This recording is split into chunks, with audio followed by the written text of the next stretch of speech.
Let's bring you this now. July is National Savings Month, but with all the financial burdens facing us, is there any money left at the end of the month to actually save?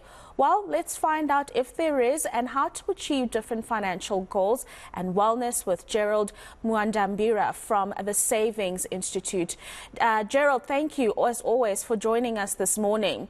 And that is the big question, I suppose, at the moment, is that when you get your salary, which studies have shown has decreased over the years because of inflationary issues, there really isn't much left to put away. So how exactly do you do that, particularly in the climate that we are in?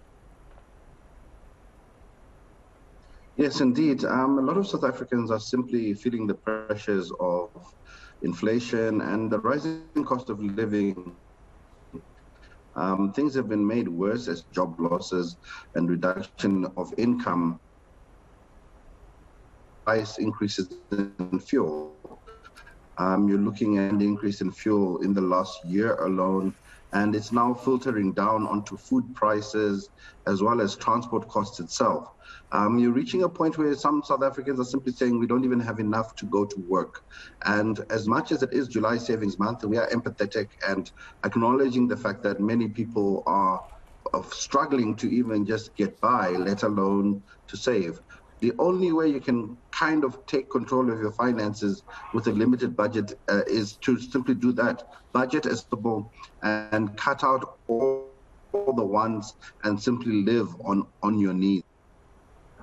It's a tough one, Gerald, because a lot of South Africa, not only do we have a poor savings culture, but our financial education is also lacking. So when you think about budgeting, it doesn't come to us very easily just because of the level of financial education.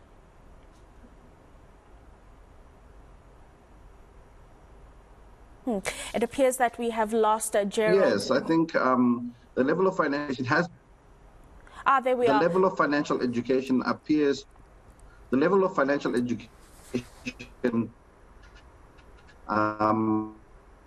is low, but it has improved because of the pandemic. Many households saw the impact of not having saved when the pandemic hit.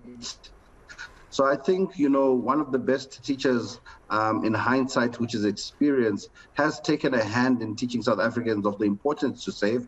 But at this particular moment, it's simply people don't have the means or don't believe they have enough access to start saving consistently. But we'll simply encourage anyone to save whenever you can. And saving doesn't always have to be money. It can be save on your electricity, save on your utilities, save in any way indirectly, which can help you to have extra money at the end of the month.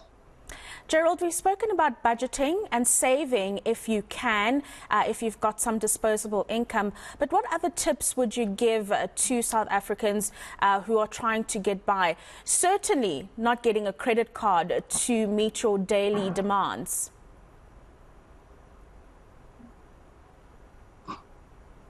Look, we'd definitely still say stay away from the credit card and be in a situation where you live and spend what you actually have earned or have in your pocket.